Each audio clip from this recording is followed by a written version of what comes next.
What's up, velkomin aftur, pínu ólíkt format núna eins og þið sjáið, smátilraun og ég jafnvel að velta fyrir mér að skipta úr þessu formati yfir í bara svona live study, annarkost á TikTok eða mögulega Zoom eða starf þannig að þetta getur verið samtalan, ekki bara sjónarhótt frá einum aðila. Síðustu 2 skipti hafa verið pínu undantekningar í biblíulesri hvað varðar röð í biblíunni. Fyrst töluðum við biblíuna sem slíka, hvað orð Guðs og svo hvernig Jesús miðjan eða rauðþráðurinn í biblíunni, en núna ætlum við að kíkja í fyrstu Mósebók, kafla 1, vers 1, bara fyrstu orð biblíunnar og skoða sköpunarsöguna, hvernig Guð skapar heiminn. Við lesum í kafla 1, versi 1, í upphafi skapaði Guð heiminn og jörð. Ok, ég ætla síðan að lesa restina af textunum, en það bara strax í þessu fyrsta versi biblíunnar. Það að minnst okkar 4 atriði Guð. Fyrsta lagi við sjáum það að Guð til. Biblían útskýrir ekki tilvist Guðs, hún bara gerir ráð fyrir að segja til. Því ekki að það sé ekki rök fyrir tilvist Guðs, en á þessum tíma trúði fólk bara á Guð. Það leit á sköpunina, það leit á náttúruna og hugsaði, þetta getur ekki komið út frá sjálfu sér. Það einhver aðri máttur sem hefur skapað náttúruna, hefur skapað okkur með tilfinningar og meðvitund og vitsmuni. Þannig höfundi biblíunnar svo sem skrifar þennan texta Móse og hann gengur út frá þessi punkti sem að hans samtíma fólk þeim stað sem að þau voru á sem var sá að Guð til. Nú, það var svona fólk sem að trúði á aðra Guði og ef ég man rétt var hann að skrifa þetta bara þegar Ísrael að koma úr þrælahaldi í Egyptalandi í 400 ár. Þannig hann ekki að tala inn í bara einhverjar fluffy hugmyndir hver Guð hann að tala bara skýrar ranghugmyndir hver Guð ranghugmyndir Egypta sérstaklega og kannski annara sem felur í sig bara fjölgyðistrú og ólíka Guði sem að hafa líka takmarkað áhrifasvæðin. Það samt annað atriði sem við sjáum þennan Guð strax í fyrsta versi. Það það að Guð alvaldur. Í upphafi skapaði Guð heiminn og jörð. Guð getur gerst bara það sem hann vill og getur sagt bara, nei, hann hefur bara mátt til þess að skapa heiminn og jörð. Nú frá allir biblíunni sjá að Guð almáttugur og getur gert það sem hann vill og það vottar strax mjög augljóslega af því hér, hann skapar allt sem Og það líka þriðja atriði, við sjáum, ok, Guð til, hann almáttugur og við sjáum að hann getur ekki bara skapað af því hann almáttugur. Hann actually gera það, hann skapar og það segir mér að hann hefur einhvers konar sköpunar gleði að vill deila lífinu sem hann hefur, vill deila gleði og dýrð með öðrum þótt hann deila ekki heiðrinum eða dýrðinni sjálfri með fólki, kennir Biblían, en hann vill að fólk fá að upplifa sjálfan sig. Fjórða atriði sem við sjáum í þessu versi það að Guð aðalpersónan. Guð aðalpersóna sögu Biblíunnar, hann aðalpersóna þess sem bara lífsins, ekki þú. Ekki ég. Lífið snýst ekki þig og ef þú vilt blómstra til fulls og lifa eins bara öflugu og fallegu og heilugu lífi og þú getur lifað, þá verður að byrja á þeim punkti að þú ert ekki aðalpersónan og lífið snýst ekki þig. Þá fyrst fara að blómstra, þá fyrst fara að upplifa Guð og allt sem hann hefur. Ok, í þessu fyrsta versi erum við að sjá að Guð til, hann alvaldur, hann skapari og hann aðalpersóna Biblíunnar. Þá held ég áfram að lesa. Jörðin var þá auð og tóm og myrkur grúfði yfir djúpinu og andi Guðs sveif yfir vötnunum. Guð sagði verði ljós og það varð ljós. Guð sá að ljósið var gott og Guð greindi ljósið frá myrkrinu og kallaði ljósið dag en myrkrið kallaði hann nótt. Það var kveld og það var morgun hinn fyrsti dagur. Þarna dagur 1 og Guð að skapa dag og nótt. Þá liggur beinast að spyrja, ok, hvað dagur? Af því að ef þú kannast þess að sögu þá Guð að skapa heiminn á 6 dögum og hvílist síðan á 7. deginum. Fólk hefur lengi velt fyrir sér og jafnvel árugrætt það hvort að dagur sé 24 tímar. Skapaði Guð heiminn á 6 bókstaflegum dögum á viku og hvíldist á 7. deginum. Sumir segja já og benda til dæmis á það að vistkerfið, það þrífst ekki nema allir faktorarnir séu til staðar á sama tíma, en það að segja plönturíkið og sólin og dýraríkið og allt þetta þarf okkur að halda til þess að fungera. Auðvitað gæti Guð látið að fungera ef hann vill, ef hann getur skapað heiminn þá þarf hann ekki að láta sköpunin að vera eins háða sjálfur sér og hann mun vera seinna ef hvað er að fara. En það getur verið að Guð sé að skapa þetta á 6-7 bókstaflegum dögum. En þessi texti hins vegar bara ljóð. Þetta ljóðrænt texti og hann ekki ætlað að vera lesin sem vísindarit. Þótt þetta sé sannleikur en aðalatriði sem hefur verið að tjá að Guð skapari heimins og jarðar. Ein rök fyrir því að þetta ekki 7 bókstaflegir dagar sú staðreynd að það eru bara ólíkar skilgreiningar á því hvað dagur í þessum texta.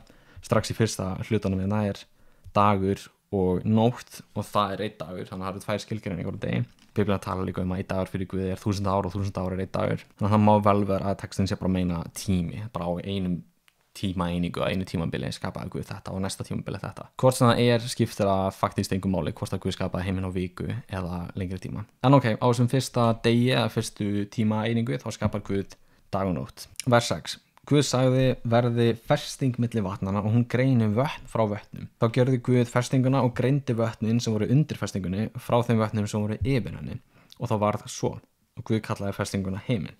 Það var kveld og það var morgun hinn annar dagur. Ok, Guð er að greina vötn frá himni. Hvort það séu plánutur sem hann er að greina frá hvort öðru eða bara bókstaflega vatni á jörðinni og frá himninum. Hljómar fyrir mér smá eins og þetta séu plánutur, fyrst það eru vötn yfir ferstingunni líka, yfir himninum. Af því að í upphafi þá var þetta eitthvað djúp, eitthvað svona myrkur, eitthvað svona kaos sem hann Guð síðan fyrir að skipuleggja. Allavega dagur 2 vötn á himinn. Vers 9. Guð sagði, og þú sér það öll svona tímabilin eða hver hluti í þessum texta byrjar á orðunum Guð sagði. Safnist vötnin undir himninum í 1 stað, svo þurrlendi sjáist. Og þá varð svo. Guð kallaði þurrlendið jörð, en safn vatnana kallaði hann sjó. Og Guð sá að það var gott. Guð sagði, láti jörðin af sér spretta græn grös, sáðjurtir og aldin tré sem hvert beri ávöxt eftir sinni tegund með sæði á jörðinni. Og það varð svo. Jörðin lét af sér spretta græn grös, jurtir með sæði í og hverja eftir sinni tegund og aldin tré með sæði í sér, hvert eftir sinni tegund. Og Guð sá að það var gott. Það var kveld og það var morgun hinn 3.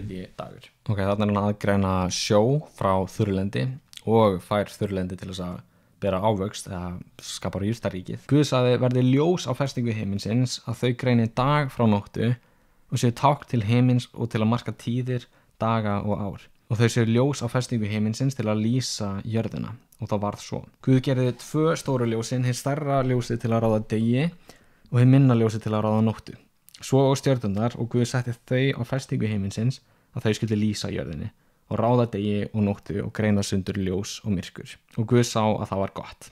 Það var kveld og það var morgun hinn 4. dagur. Ok, þannig er smá munstur í gangi. Dagur 4 er svolítið að spegla dag 1 þar sem á degi 1 Guð skapaði dag og nótt og degi 4 er Guð að svona fylla það að láta himinn tunglin stjórna tímanum og stjórna degi og nóttu. Og það er áhugavert að benda á það á samtíma Móse þá trúðu sumt fólk því að himinn tunglin væru guðir. En hérna er hann að mála upp þá mynda, nei, himinn tunglin eru þjónar Guðs, sköpuð af Guði. Vers 20, Guð sagði, vötnin verði kvik af lifandi skepnum og fuglar fljúi yfir jörðina undir festingu himinsins. Þá skapaði Guð hinn stóru lagardýr og allar hinnar lifandi skepnur sem hrærast og vötnin eru kvik af, eftir þeirra tegund og alla flega fugla eftir þeirra tegund. Og Guð sá að það var gott og Guð blessaði þau og sagði, frjófgist og vaxið og fyllið vötn sjávarins og fuglum fjölgi á jörðinni. Það var kveld og það var morgun hinn 5. dagur. Þarna er svipað í gangi og hvernig 4. dagurinn speglar 1. daginn. 5. dagurinn er að fylla það sem hann Guð skapaði eða mótaði á öðrum deginum. Á öðrum degi mótaði Guð vötn og himinn og þarna er hann að fylla vötnin og himinin af lífi, sjávartýrum og fuglum. Vers 24. Guð sagði, jörðin leiði fram lifandi skepnur, hverja eftir sinni tegund, fénað, skriðkvikindi og villidýr, hvert eftir sinni tegund og það varð svo. Guð gjörði villidýrin hvert eftir sinni tegund, fénaðin eftir sinni tegund og alls konar skriðkvikindi jarðarinnar eftir sinni tegund.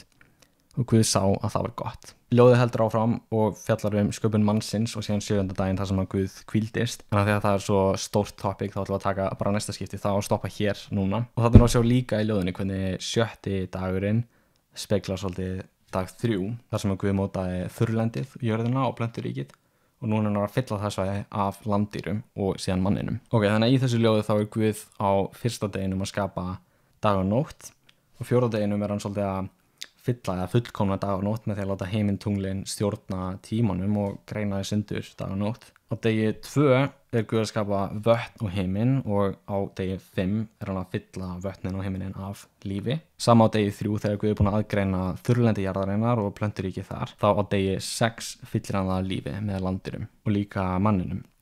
En þessi speglun þar sem að dagur 1 og 4 eru svolítið á sama þema, 2 og 5 og síðan 3 og 6 bendir svolítið á dag 7 og það er eitthvað mikilvægt og áhersluatriði að gerast á degi 7. Það er það sem við ætlum að tala um næst. En í bili erum við núna búin að sjá, ok, Guð, hann er til, hann er alvaldur, hann er aðalpersonan og hann er skapari Hvað eru að sjá sköpunina? Má benda á allavega á 3 atriði. Fyrsta lagi, hún er undirgefin Guði, hún er hlýðin. Þegar Guð talar, þá framkvæmir eða hún bara gerir það sem Guð segir henni að gera. Þegar hún hefur ekkert val, hún hefur ekki frjálst val. Við sjáum líka að þetta tekur tíma. Guð er ekkert að flýta sér með sköpunina. Sköpunin verður til og mótast yfir ákveðið ferli. Og þriðja atriði, við sjáum að sköpunin er góð af því að Guð skapaði hana. Hann gerir bara góða hluti, hann gerir engin mistök. Og ég velti því fyrir mér hvað vægi þeir punktar hafa í mínu lífi. Oft þegar eitthvað er að í mínu lífi þá er það að ég hef ekki verið hlýðin. Ekki alltaf, það er ekki alltaf mótlæti eða mistök eða eitthvað, er ekki alltaf manni sjálfum að kenna, en oft er það, heimurinn er fallinn og hann er brotinn út af synd sem síðan kemur í heiminn í þessari sögu, það er að segja í kafla 3. En ef við hefðum bara alltaf hlýtt, ef maðurinn eða mannkynið hefði bara gerst alltaf það sem að Guð sagði okkur að gera, þá værum við og heimurinn jafn góður og sköpunin. En við höfum val, ekki sköpunin. Þess vegna fórum við aðra leið og það er heilt efni fyrir kannski þar á næsta skipti. Allavega sköpunin er hlýðin, það tekur tíma fyrir hann að mótast af því að Guð er ekki að flýta sér og hún er góð af því að hún hlýður Guðin. Ég ítreka að þótt að við hlýðum Guði þá þýðir ekki alltaf að gangi allt ótrúlega vel og við lendum ekki í mótlæti, en það þýðir að við erum blessuð og við erum að gera það sem rétt er og hann verðlaunar það. Þannig að þessi texti segir mér allavega að það framkvæma orð Guðs, að fylgja því sem Guð talar út, það er fyrir bestu. Alltaf. Og öll vandamál heimsins, bara smátt og stórt, vandamál í einstaklingslífi, stríð, allt þar á milli, það má rekja til mistaka mannsins þar sem hann fór gegn Guði. Á hinn bóginn eru stórkostlegir og fallegir hlutir sem hann geta gerst ef við hlýðum Guði og elskum hann og elskum náungan. Ég sé líka í þessu að kannski eru hlutinir í mínu lífi sem að Guð er að gera, kannski þurfa þeir ekki að gerast á sama hraða og ég oft vil að þeir gerist. Ef að Guð tók sér 6 daga til þess að skapa heiminn, saman hvort það eru milljarðir ára eða 6 sólarhringar, þá er Guð ekki að flýta sér. Hann tekur sér tíma og hann mótar hluti yfir ákveðið ferli. Við sjáum atriðum Guð, hvað hann er háleitur og stórkostlegur. Við sjáum hvernig sköpunin blómstrar þegar hún hlýðir Guði. Svona í hnotskurð þá er allavega helsta sem ég sé hér. Og þetta er ástæða til þess að lofa Guð hversu stórkostlegur er hann að skapa allt þetta með orðum sínum eingöngu. Það eru kannski nokkra spurningar sem að nútíma maðurinn myndi spyrja sjálfan sig eða spyrja hann að texta þegar hann les sköpun Guðs. Ein af þeim er hvað með Miklakveld? Var heimurinn ekki til með Miklakveldi? Og mitt svar hingað til hefur alltaf verið, það má bara vel vera. Vísindin segja okkur að heimurinn sé að þenjast út og alltaf við átt ákveðið upphaf. Það er bara ekkert sem að segja að Guð geti ekki nota þessa aðferð.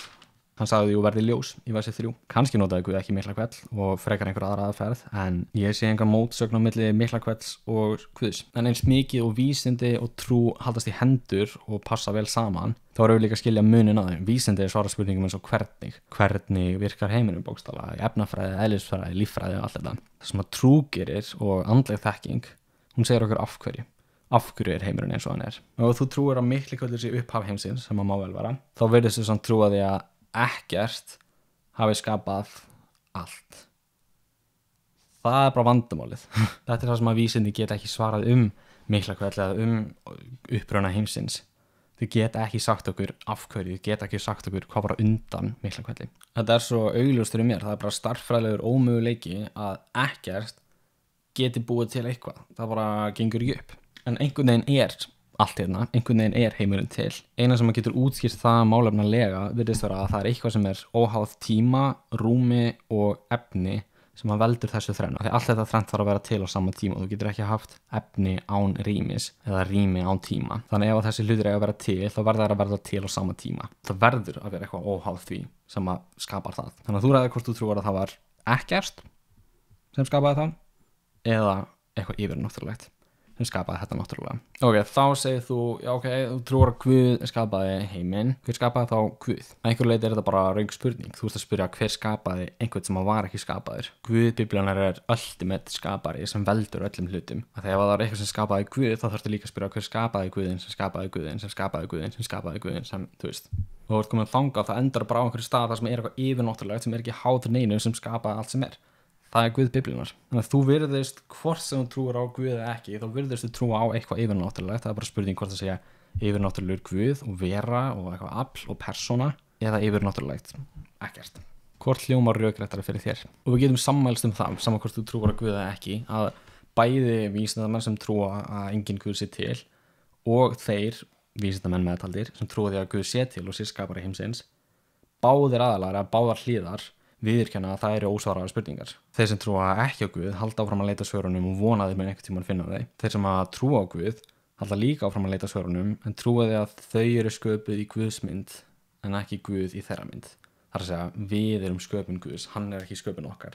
Ef Guð er okkar hugmynd, þá myndum við skilja hann. En ef Guð er yfirnáttúrulegur og heilagur, þá er bara fullkomlega eðlilegt að mannlegur heili geta ekki skilið hann til fulls af því að við erum takmörkuð, Guð er það ekki. Og eins og einhver sagði, ef Guð er skiljanlegur á öllu leyti, þá er hann ekki þess virði að vera lofaður. En staðreyndin er svo, Guð er skiljanlegur upp af þessu marki samkvæmt Biblíunni, en svo aðrir hlutir sem hann heldur frá okkur í bilað á hana, kannski munum við skilja á seinna, kannski þurfum við ekki að skilja allt, en hann er það stór, hann er það heilagur, þess vegna er hann verðugur þess að við tilbiðum hann, lofum hann og gefum hann allt okkar líf. Ég bara spyrði þessa spurninga, ef þú horfir á náttúruna, getur þú trúa því að þetta hafi komið úr engu? Ef þú horfir á bara náttúru undur, bara mannin sjálfan, hvernig hann virkar með allt sturluðu líffræðina sem er í manninum, taugakerfið og hjartað og heilan, og þú sér lítið blóm í náttúrunni og þú sér fjöllin og einhverja fossa og stjörnuþokurnar, trúir því virkilega, bara í alvörunni, að þetta poppi bara upp úr gjörsamlega engu? Það er svolítið það sem að Páll skrifar í Nýja testamentinu. Og maður okkur að lesa, þetta eru 2 vers í Rómarbréfinu kafla 1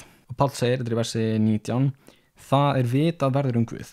Það er vitað verður Guð, það sem er hægt að skilja Guð. Það er augljóst á meðal manna eða meðal þeirra. Guð hefur byrt þeim það því að hið ósýnilega eðli hans, bæði hans eilífi kraftur og guðdómleiki, er sýnilegt frá sköpun heimsins með því að það verður skilið af verkum hans. Mennirnir eru því án afsökunar. Guð hefur talað, hann hefur sýnt sig í sköpuninni og við erum án afsökunar. Vísindi geta útskýrt hvernig sköpunin, hvernig náttúran virkar, en þau geta ekki útskýrt hvaðan þetta kemur. Einn daginn þurfum við að feysa hana Guð. Þurfum að feysa Guðin sem er það stórkostlegur og ógurlegur að hann geti skapað alla þessa hluti, og ef það er eitthvað off, ef það er eitthvað mill okkar, þá verða afleiðingar. Sættumst við Guð, við þurfum að leita hans, við verðum að skilja hver sannleikurinn er. Nota rökhugsun, elta rökin. Þetta er ekki einu rökin fyrir tilvist Guðs, bara sjá þetta 3. Það er stórkostlegur vitnisburður og bara fingrafar af hugmynd og huga Guðs.